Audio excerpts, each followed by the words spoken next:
1991 он Милуоки мужи Висконсин хот. Кленда Кливленд гэх дундэргэм насны хар арьс бүсгүй телевиз харсан шигээ сууж итэл хөршийнхэн гэрээс хүн орлох чимээчим шиг тэгснээ алхаар юм зөхөд байгаа бололтой. Түжгэнжсэн чимээгүй болох ба. Киноны маань гол дүр болох алдарт алуурчин Жеффри Дамар аль хэдийн нэг залууг цааш нь харуулсан бололтой. Хэвнэг цустай хутгаа угаачаад гэрээсээ гарч байгаа харагдана. Энэ үед Кленда Жефф тандан сая юу түжигнээд байсан бэ? Ойр тус танахаас өмхийн анхлаад байхын бүх юм зүгээр үү? Гэж асуухад өө манай гэрийнхэн мах явуулсан. Би хөлдөөгчөө залгаагүй өмхийрсэн байлээ. Гаргаад хайчнаа гэж хэлээд гарч одноо. Эдний ойролцоох шонгууд дээр алгуулсан хар арьс залуусыг хайсан зарлал энэ тэндэв. Дамар эдний гэрээс холгүй орших Club 219 гэдэг нэртэй гей барны байнгын үйлчлүүлэгч. Яваад ортол тэкэн дээр нь 2 залуу байж байх ба. Бас нэг найзтайгаа хамт гуруулаа яван гинэ. Дамар энэ гурвыг вискигээр дайлах ба. Чи өмнө ч гэсэн биднэрт уух юм авч өгчээсэн доо. Энэ удаа жоохон зөрөгтэй үйлдэл хийхгүй мүү? Гэд айлгүйтэд байна бас. Ингээд тэрхэд нэлээд өнгө бүжгэлж агаад төр амьсгаагаа дарж итэл Дамар өөрийгөө мэрэгжлийн зурагчин гэж танилцуулаад гэрт нь очиод нүцгэн зургаад аруулвал $100 өгөө гэсэн санал тавина. Энэ хоёр залуугийн хувьд танихгүй хүний гэрт хамаагүй очихгүй гэж дургуцгэд харин энэ Трейси гэдэг залуу нь Дамрын саналыг зөвшөөрж гэрлүүн очихоор болдог. Ингээд таксидж явсаар Дамрын гэрт ирээд ортол нүл өмхийн үнэр хаахлаад явчихсан тэр шүү. Дамарч нөгөө мах авчраад хөлдөөгч залгаагүй гэдэг үлгэрээ ярихад Трейсиж нэг их юм бодсонгүй. Дамар тэгснээр хөргчнөөсөө пив гаргаад аягалж байхдаа нэгэнд нь нойрсуулах юм бололтой зүйл нунтгалж хийж байгаа харагдана. Тэгснээр Трейси төгөхөд ил цагаан юм хөвөөд харна энэ юу вэ? Гэхэд гүй тэгэл аягны дор байсан юм хөвөөд гараад ирсэн байлгүй дээ. Зүгээр уучхаа гэж шахаад харна хэд балгаал авна. Мантрейси жөрөнд л энд байх нэг л биш санагдаад байсан тул гарах гэж оролдоход Жеффри замын ха зогсоод за чи тавьшраа. Аль би акурм харуулъя. Гэхээр н акурм дах загсын хараа үйжидэл гинтэл хаанаас ч юм гав гаргаж ирснэ. Нэг гарын гавлчт юм да. Трейси ч байдлыг гүйцнийг мэдээд зүхтах гэж оролдсон ч Дамар төлөхөж унгаснаа бүр хутгаар талааж гарах гэж оролдвол алан шүү. Гэд сүрдүүлээд эхэллээ. Тэгснээ унтлахынхаа өрөөнд оруулаад одоо хоёулаа кино үзэн заа юу. Гэснээ Exorcist гэд аимшигын кино тавьчихдаг. Унтлахын өрөөнийх нь буланд нэг сэжиг бүхий сав байх ба дотор нь юу байгаа бол гэдгийг мэдхээс ч айдас нь хүрж байлаа. Дамрын анхаарал сэрэлснийг далимдуулаад гяс гарах гэж оролдсон ч нөгөөгч нь барайл авна. Тэгснэ Тейсиг орон дээр нь хэвтгийг тушаах ба хатаад утсан цусны толбыг хараад бүржих айгаад явчихна. Өнөөгч нь Трейсигийн зүрхийг чагин чивтжсэн аа. Би чиний зүрхийг чинь сугалж идэндэ. Гэд байхаар нь одоо л зүхтахгүй бол өөр боломж гарахгүй байна. Гэж шийдээд Дамрыг гэрлийн лампаар зөхөж унгаагаад хаалга нээх гэтэл ядж яхад яасан ч олон цойчтой юмтэй. Дамар Трейсиг барьж авах гэж үзсэн ч нилээн согтсон байсан болохоор барьж авч чадсангүй. Тэр чигт нь алтчлаа. Нөгөө Трейси чинь тэндээс гармагцаа хамаг хурдаараа гүн явсаар ашгүй нэг цагдаа таардаг. Дамар нэмээд нилээн хідэн пив ууцсан бололтой. Бараг кадр тасардгийн даваан дээр хаалгыг балбаж байна. Нээтэл нөгөө Трейси чинь 2 цагдаа дагуулад ирж та энэ залууг гавлсан уу? Гавны төлхүүр нь хаана байна? Гэхэд Жефф бит хоёр хоёулаа ижил хүснүүд л дээ. Тэгээ зүгээр тоглоол байж исэн. За би төлхүүрийг аваад ирье. Гэтэл бит хоёр ороод өөрсдөө авчяа л гэж байна. Ингээд нөгөө цагдаа чинь жижиг өрөөлөнд ороод төлхүүрийг авч итэл овоо өдөн зураг байхаар нь сонирхоод тартал толгой нь тасарсан бие гидсийн хүлцэн цогцсны зураг байхыг хараад Дамрыг тэр дорн бариад хүн алсан байж магадгүй хэрэгээр баривчилдаг. Энэ үед Жефф би хийсэн үйлдэлийнхаа төлөө өөхөх ялтай хүн гэж аяарханаар шивнэж байлаа. Удалгүй цагдаагийн нэмэлт хүч ирэх ба байрны өршин суугчид хэрэг дурлаастай. Энэ үед Дамрын хөрш Кленда гарч ирэн би та нар руу байнга залгахад та нар ердөөсөө ирдэггүй шít. Гэд цагдаа нарт хамаг бухимдлаа гаргаж өгч гинөө.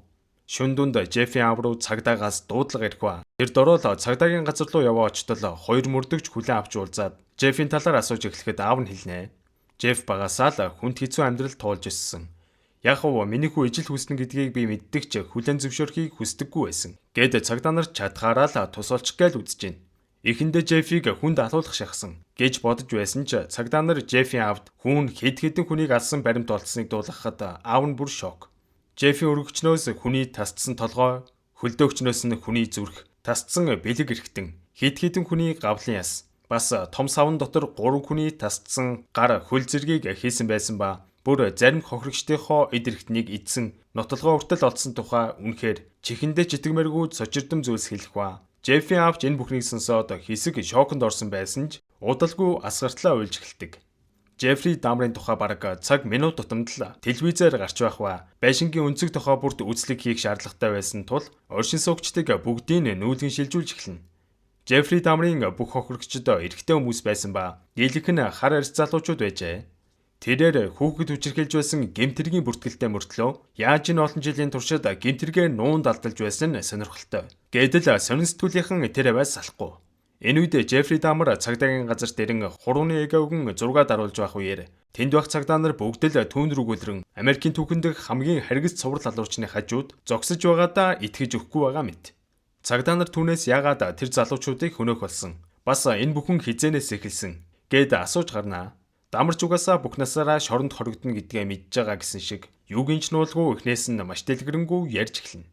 1966 он баг сургуулийн сурагч Джефф хичээлээ тараад иртэл жоохон дүүнүүлсэн ээж нь ухаан алдсан байдалтай байх ба Джефф түргэн дуудснаар ашгүй эмнэлэг ирснээр ээжийг нь аваад явлаа. Хэдэн өдрийн дараа Джеффи аав ээж хоёр галтгоондоо учир зүггүй ирэлдэх ба Джеффи аав их нэртэй уурлан чи байнга л имээ хэтрүүлж угаад амиа орлно гэж сүрдүүлж яхах юм. Оронд нь хүүхдүүдтэй анхаарлаа хандуулахаа бод гэж уурлаад хаалгаас аваад гардаг. Джефф автогамд байшингийнхаа доороос үгсэн амт олох бөгөөд Джефф айхнуу гэтэл эсэргээрээ шууд л хүрээд авч ишүү. Джеффи хувьд үгсэн амтад их л сонирхлын татаад байсан болохоор аав нь Джеффиг дагуулад зам дээр үгсэн жижиг амттын хүүр цуглуулад зойрондоо авчирж байгаад дотор гидсийн задалж энэ нь ийм эргэтэн, энэ нь ингэж ажилтیں۔ Гэд аав нь хүүдээ биологи хичээлийг нь боддоор нь зааж өгж байгаа харагдана.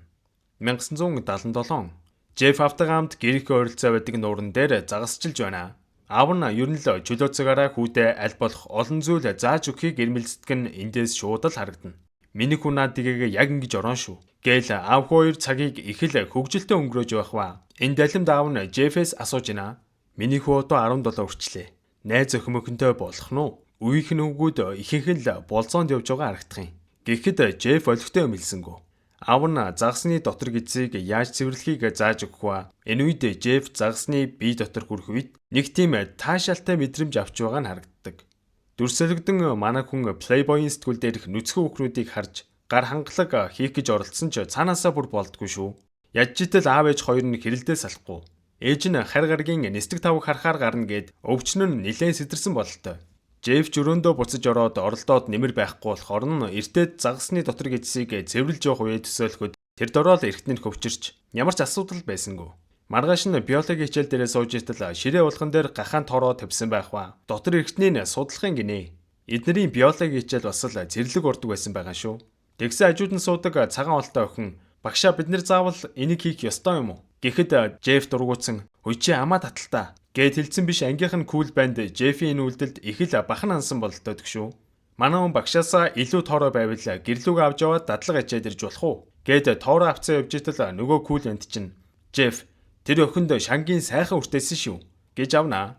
Джефф ядж итэл энэ бандыг крашлт юм байна. Тэгснэ хоёулаа манад очиж гахаа задлах уу? Надад нэг илүү байгаа шүү. Гэд хэлтэл нөгөө банд чи ярвааснаа. Чи юу яриад байгаа юм бэ? Юу гэж дээ? Гэд уурлаад яваад өгнө. Удалгүй Джеффи аав ээж хоёр албан ёсоор салах ба шүүхээс хүүхдүүдийн асран хамгаалах эрхийг ээжд нь үлдээхээр шийдэж. Тэгсэн ээж нь гэртээ ирээд хамаг хувцс хундраа ачижээснаа би баг хүүгээл авч явна. Чи надад хэрэггүй. Чи ааваасаа ялгагдах юмгүй гэж орилж Джеффиг зөнд нь орхиод яваад өгд юм да. Дөнгөж 17 настай хүүхд шүү дээ. Эхнэрээ хоёр хүүхдээ хоёуланг нь аваад явсан гэж бодсон аав нь ч гэртээ ирэлгүй тэр чигтээ явж нэг бүсгүйтэй танилцаад алга болоод өгнө. Ингээд хинчгүй хов хоосон байшинд ганцаараа үлдсэн залуу маань гэрээсээ цухуулгүй өдөржин шүнжин пив ууж согтуурхдаг боллоо. Тэгснээ бүр хичээл дээр хүртэл пив гаргаж ирж уугаад захирал дээрээ дуудагдаад бөө юм болно. Мань хүн гэрлүүг арих гээд явж итэл зам дээр нэг залуу дайгч гээд гараа өргөд байхаар нь зогсдол энэ залууг Стивен гэдэг бөгөөд нэг хөгжмийн фестивал руу явах гэж байгаа гинэ. Джеффин баг мөрөөдөл нь биелээд байгаа мó шин. Царайнд нь баясал тодорхойл хоёулаа манад очиж жоох ууй. Тэгээд би чамайг хүргээд өгье. Гэд мань залуутай хамт гэрлүүгөө очдог. Тэгсэн Джефф бүр уугаад мань залууг хүргэж өгөх шинжгүй байхаар нь чи намайг хүргэж өгөх яасан бэ? Гэд асуудал уруул дээр нь үнсээд авд юм да. Стивен ч уурлан чи ижил хүсдэг юм уу? Муу хогийн ижил хүстэн. Чамаас болж би концертоо ч үзэж чадхааргүй боллоо. Арилах минь эндээс. Гэд гарах гэтэл Джефф өөрөө барьд хэлсэнгүй. Төмөр гантилаар Стивений тархийг хагартал зохиод авдیں۔ Стивен ч тэр дураа нам.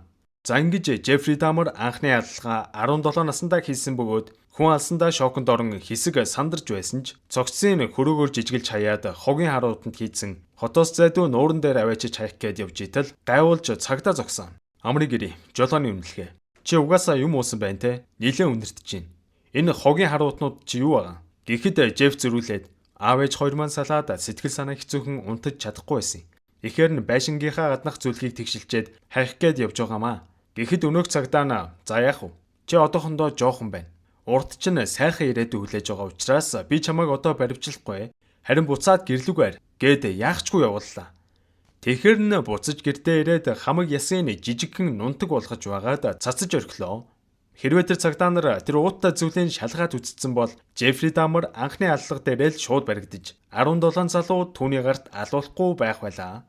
Дамер мөрдөгч нарт Стивений аллагын талаар ярьж байхын үед шинжээчид тэр газар нь очиод талигачийн ДНК-г олж илрүүлэх гэж үл тамаа идж байгаа харагданаа. Угаасаа тэгээд бүр нунтаглаад хайцсан болохоор их л хэцүү байсан баг. Мөрдөгч нар түүнээс яагаад Стивений үнсийг гэрийнхээ оролцоо цацсныг асуухад Жеф яагаад ч юм Стивийг тэнд байгаа юм шиг мэдрэмт төрүүлэх зорилгоор гэж хэлнэ. Би угаасаа бүр баг байхасаа л асуудалтай байсан гэж бодож байна. Гэж хэлэхгүй цагдаагийн сэтгэл зүйч Жефтэй уулзан түүнийг хүний дотор эрхтнээс таашаал авч сэрлэн үдэлдэг спланкнофилия гэдэг эмгэгтэй байгааг олж тогтоох ба мөрдөгчд үргэлжлүүлэн эхний аллагаас хойш аллах хийхгүй яагаад тэгж их удсныг нь асуухад зүгээр л энгийн үн шиг байх гэж өөрийгөө хүчилдэг байснаа хэлдэг. 1978 он Дамер төгсөх жилээ сургуулийнхаа онц сурлагтнуудын зураг авалтанд Сэмэрхи яваад орсон байдаг ба Дамер сурлагаараа нэлээд доогуур жагсдаг байсан юм байна. Гэсэн хэдий ч Дамерыг хүснээр болсонгүй. Онц сурлагтнуудын ахуулсан зурганд Дамерын царайг харлуулад оруулсан байхыг хараад Дамерын урам нь хугарч байлаа. Дамерын аав өөрийнхөө шинэ эхнэр Шэрийг дагуулаад Дамертай уулзуулах гадэртэл хүн ганцаархнаа пив ууцсан байж байхыг хараад Леонел ч гайхаад явчихна. Уул нь ээжтэйгээ хамт байгаа гэж бодсон Леонел хүүгээ 3 сарын турш ганцаараа байсныг нь сая л мэдлээ.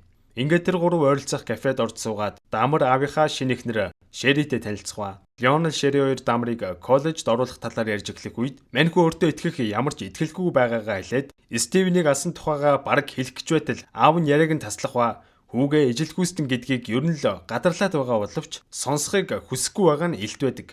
Аав нь чамайг Охойгийн улсын сургуульд ямар ч байсан оруулаад төлбөрийн ч гэсэн хийгээд өгье гэж хэлээд манай хүн их сургуульд ар өврийн хаалгаар яриулсаар байгаад ордог. Жеффри Дамер их сургуульд орсон ч нэмэр байсангүй. Бусадтай найз нөхөд болж чадахгүй, өөрийгөө бусдаас тусгаарлахаар барахгүй, хичээлгүйээрээ пивун согтуурсаар л байлаа. Бүр сургуулийн захирлын аавтаа уулзаад Маньхүн бүтэн семестрийн турш хичээлээ тасалсан тухай нь хэлж, голчоноо нь 0.45 байгаа учраас сургуулиас хөөх шийдвэр гарсныг танилцуулдаг. Аав нь янз бүрээр хүүгээ үлдээх гэж үзсэн ч ямар ч арга байсангүй. Сургуулаа яад арх уугаад байгаа хүүтэй урам нь хугарсан Леонел арга ядаад Жеффиг цэрэгт явуулахаар болдог. Тэгсэн Маньхүн цэрэгт очиод хүмүүжих нь битгийл дайны үед ашигладаг мансууруулах эмийг цэргийн ангийнхаа эмийн сангаас хулгайгаар аваад цэрэг залуучуудыг хүчинтэхтэй ашиглаж эхэлдэг. Энэ нөхөр бүр цэрэгт байхдаа хүртэл хулгайгаар арх болж авч уугаад болохгүй байсан болохоор цэргийн албанаас хүчээр чөлөөлнө. Нэг л их баатарлаг гавьяа байгуулсан аятай аав дээрээ ирэх үед муу аав нь хүүгээ их л хүмүүж ичтэй гэж бодсон ч бараг хүмүүжгээсээ илүү дортчоод ирсэн байлаа. Дамер гэрээ орхин Майамид эрхчлөөд амьдрал хөөж ирсэн ч архитар суугаад ер нь өдөржингөө л согтуу цаг нөхцөөдөг байсан болохоор аав руугаа залгаж гэртээ арахыг хүснэ. За тэгээд аав нь мань өхрийг нисгээс тосч аваад эмээгэнд нь хүргэж өгөх ба эмээгийнхээ үгэнд орно шүү. Бас заавал ажил болж хийн шүү гэж ам үчгийг аваад буулгана. Маньхүү эмээгэндээ оройн хоол идэж байх зуур эмээ нь манаас өмнөдөр чиний үеийн нэг хөөрхөн охин байгаа. Чамааг танилцуулнаа гэж хэлэхэд Дамер юу ч дуурахгүй суусаар л. Маньхүн ажилд оржээ. Мах нэдэлгааны газрын галтгоонд мах машинтдаг хүнд ажил байсан ч ажилдаа их л дуртай капитан аргагүй ажиллаа хийх юм. Дарга нь жи галтгоонд ажилдаг хүн. Цэвэрхэн хувцамс. Гэт загнаад байсан болохоор дэлгүүр орж хувц авах гэж явж байхдаа эрэгтэй манекен арснаа хүнд дурлсан юм шиг л нүдэд салгаж чаддгүй шүү. Тэгснэ бүтгүүгээр дэлгүүрийн хувцсны өрөөнд шүнжэнгөө хүлээж агаад дэлгүүр хаасны дараа манекенийг нь хулгайлдаг. Ингээд гэртээ ирээд өрөөгөө төгжиж агаад нөгөө манекений чинь үнсэж үнгээд хамаг сэрлэн өдлөөд болохоо байж гинөө энэ залуу чинь. Тэгснэ эмээгээ миний өрөөнд битээ ороорой гэж загсан ч тэр тусам нь оролгүй яах вэ? Эмээн тэр манекенийг нь хараад хүүгээ ижил хүүстэн гэдгийг бүр баттаа мэдэж авдаг. Угаасаа Кристийн шашинтай эмээгийнх нь хувьд ачин ижил хүүстэн байдаг бүр байж боломгүй зүйл учраас тэр манекенийг нь гаргаал хайжлаа. Өнөөгч нь манекен байхгүй болохоор эмээргөө уралж миний манекенийг яасан гэд бүр хашгичж байдаг шүү. Имэн зөрүүлээд чи хэрвээ эр хүн сонирхтын бол манаас өмнө хамт явъя. Есүс Христ чамайг хэвийн болгож чадна. Гэхэд өнөөгч нь манекены нэхэн орилсоор л байла. Оройн хоолны үеэр өдөр орилсондоо уучлалтгүйн өөрийгөө ижил хүсдэн биш гэж хэлэхва зүгээр ганцаардаад байсан болохоор л манекентай байсан гэж жишимчгүй худлаа ярьж байна. Тэр оройноо парк дээр очин өөрийгөө зугаацуулах санаатай овоо хэдэн лааз пи уугаад нилээн согтуу байх үедээ тэнд байсан булчинлэг тоглоомны өшөөг харж байгаад шууд л олонний нүдэн дээр гар хангалах хийж тийм да. За ингээд цагдаад баригдаж овоо хэдэн төгрөгийн торгуулд унахад муу имэйл мөнгөний өгж байж гаргаж авдаг. Цагдаад бүртгэлтэй болсныг мэдсэн махны газрын эзэн даамрыг ажлаас нь халсан байсан ч өнөөгч ажил хайсаар угаад цус шилжүүлэн суулгах төвд совилогчоор ажилд ороод авдаг. Даамрын эмээ залуу насндаа ч бас совилогч байсан болохоор хүүгээ совилогч болсонд нь хөлн газар өрөхгүй баярлаж байсан ч энэ нөхөр зүгээр ажиллаа ихгүй цусны донор залуучуудын өгсөн цусыг хулгайлаад гэртээ аваад ирсэн цусын нууж биендээ түрхэн кайф аваад байж ивэл яах вэ? 1987 Жеффри Дамар 21 хүрсэн бөгөөд нөгөө л ордог 219 гээд ижил хүснүүдийнхаа клубт бүжгэлж агаад нэг залуутай танилцахад нөгөөх нь Жеффиг дагуулад нэг саун маягийн газар ордог. Тухайн үед иймэрхүү дотроо саунтай жижигхэн өрөөнүүдтэй ижил хүснүүдэд зориулсан газар нэлээд илбэг байсан юм байлээ. Дамар энэ залуутай хамт өрөөнд орсноо яг л нөгөө манекенэ тэрж байгаа мэт мэдрэмж авах бөгөөд хаалгаа агаад юу хийсэн нь ойлгомжтой. За тэгээд Дамар баарн танилцсан залуучуудаа байнга л энэ саунд авчирдаг болсон бөгөөд сауны эзэн бүр Дамарыг таньдаг болчиж. Гэхдээ удалгүй энэ нөхөр авчирсан залуучуудынхаа уух юмд нь унтуулдаг эмээ хийж хүчинтдэг болсон ба нэг залуу тэр юмд нь хордоод бараг талигаач болох шахахад сауны эзэн амжиж түргэн дуудснаар аврагддаг. Дамар дахиад нэг залуу дагуулад саун руу орох гэтэл сауны эзэн уурлаж чамааг оруулахгүй чи энэ залуугаас хол байсан дээр шүү. Наад чин дандаа нойрсуулах юм хольж хүчин хийгээд байдیں۔ гэж хэлэхэд Дамартаа орж ирсэн залуу чайн гараад зүхтаач нөө. Чи өөр саунууд руу зүглэнэ гэж бодоод чирэггүй. Би бүгдд нь чиний тухай хэлсэн байгаа. гэж хэлэхэд Дамар уурлан эзнийг зодох гэж дайрнаа. Нэг өрөө дахиад нөгөө клубтаа байж итэл нилээн эвсэлтэй бүжгэлждэг залуу нүдэнд нь тусаад мань хоёр гараад буудал орохоор боллоо. Нөгөө залуу нь уулын зүгээр саун орё гэд байсан ч Дамрыг оруулахгүй штэ. Тийм болохоор саун шаал заваан газар энтэр гэж худлаач үжээд Ambassador Hotel гэх нилээн үнэтэй буудалд өр авнаа. Тэгснэ нойлд нь нөгөө л нойрсуулдаг эмээ уух юмд нь холиод өгөх гэж байхдаа андуураад өөрөө тэр эмтэй вискигээ уучдаг. Ингээд ухаан балартаа төглөөс эртэл нөгөө залууч нь зэрлэгээр зодуулаад цээж нь бараг цөмөрцөн байдалтай насварсан байхыг харнаа. Ингээд мань хүн Стивнээс хойш 9 жилийн дараа хоёр дахь халалгаа хийсэн байдаг. Энэ тухайгаас сүлд ярихдаа энэ залууг зодож ясан тухайгаа бүр юу ч санахгүй байна гэж мэдүүлсэн байх ба сандарсан Дамар гаднаас чимдээ авчирж байгаад мань залуугийн цогцыг чимдаа чигчигээд эмээгийнхээ байшингийн зойронд авчирж байгаад биеийн жижигэлж хаяад харин толгойг нь хүнсний скотчоор боож эмээгийнхээ өгсөн модон хайрцагт хадгалдаг. Ингээд харахаар энэ нөхөр хохирогчдоосоо ямар нэгэн зүйл өөртөө дурсгал болгож үлдээдэг гаж зуршилтай гэдэг нь харагданаа. Маньхүү энэ явдлаас хойш удалгүй ажил дээрээ сууж байхдаа зүрхний шигдээсээр өөд болсон залуугийн тухай сонингоос уншичаад тэр залууг оршуулсан булшин дээр нь шүн очоод цогцсыг гаргах гэж оролдсон ч газар хөлдөө байсан болохоор олигтой ухаж чадаагүй тухай мөрдөгчөд хэлж байгаа л харагдан. 1991 он Жеффри одоо 31 настай. Бас л пив авах гээд дэлгүүр орохгоо явж итэл дэлгүүрийн гадаа харваас насан туршаагүй хідэн банд нар эргэлдээд байгааг анзаарлаа. Бодвол арх аваад хүн хайгаад өлөв дөлөв хийгээд байгаа бололтой гэж бодсон Дамар 1 литрийн виски авч гарч ирснэ. Нөгөө бандны чинь нэг болох Конрак гэх Аз хүүтэй танилцсан гэрлүүн очиж ганц 2 хундаг виски унгаа фотомодель хийгээд $100 авах уу гэж байна. Ингээд тэр хоёр явсаар Дамрын гэрт ирэх ба энэ хүү ердөө 14 настай гэдгээ хэлдэг. Тэгснэ та манай ахыг хэдэн жилийн өмнө оролдож ирсноо санаж гин үү? За тэгтээ тэр ч яах вэ? Болоод өнгөрсөн хэрэг. Тагиас зураг авчгаа надад наад $100 чинь хэрэгтэй байна. Гэж хэлэхэд Дамар хэдэн жилийн өмнө нэг Аз хүүг хүчиндэж байсан дурсамжин сэтэрлээ. Дамар нөгөө сурсан цангаараа уух юмд нь нойрсуулах юмээ гээд маньхүүг хундгаа дуустал нь гэд шахаж гарна. Маньхүүч угаасаа тэр дороол толгоо нэргээд нам. Нэг сэртэл унтлагын өрөөнд байж байх ба ашгүй хаалгана түгжээгүй байхаар нь гадагшаа гараад тусламж гуйтал Дамрын хөрш кланда охинтойгоо явж байгаад хүүг гараад цагдаад дуудлага өгсөн байна. Нөгөө Дамар чинь дэлгүүрээс пивэ нэмгээд гарсан байж л дээ. Буцаад иртэл орцсных нь гадаа нөгөө хүүг тойроод баахан цагдаа нар байсан ч ердөөсөө сандар твцсэнгүү. Айгүй тайвнаар наад чинь насан турцэн 19-тэй. Бид хоёр үерхт юм л да. Мань хүн нилээ уух дуртай одоо ч гэсэн согтуу байна. Би аваад орчё. Гэд бахаар нь цагдаа нар ч мань хүүг үргэлзөөд хамт орлоо. Ижил хүүснүүд амьдардаг гэд гэрийнх нь эн тент хүрхээс хүртэл цээрлэж байлаа. Угаасаа тухайн үед Америкт дохын халдвараар хөвчлэн ижил хүүснүүд өвчлөдөг байсан болохоор өвчин авчиж магад гэж болгоомжилсан байх л да. За тэгээд халт гэрийн шалгах нэртэй жижиг өрөөг нь гүйлгэж харчаад гарах ба уул нь ороод харсан бол жижиг өрөөнд нь нэг хар залуугийн цогц хэвтчил байсан байгаа. Ингээд цагдаа нар гар бүггүй үжэв цахилгаан өрмөөр мань хүүг зүйл дуусгах нь тэр. Өрөм тачигнах чимээг сонссон Клайнда бүр гайхаж цагдаа нар руу залгаад саяын хүү юу болсон бэ? Зүгээр үү гэж асуухад цагдаа нар тоосон чинжгүй. Хоёр ижил зүйлснүүдийн хувийн амьдралд бид нар оролцохгүй. Ухааны юм яриад салгадаг.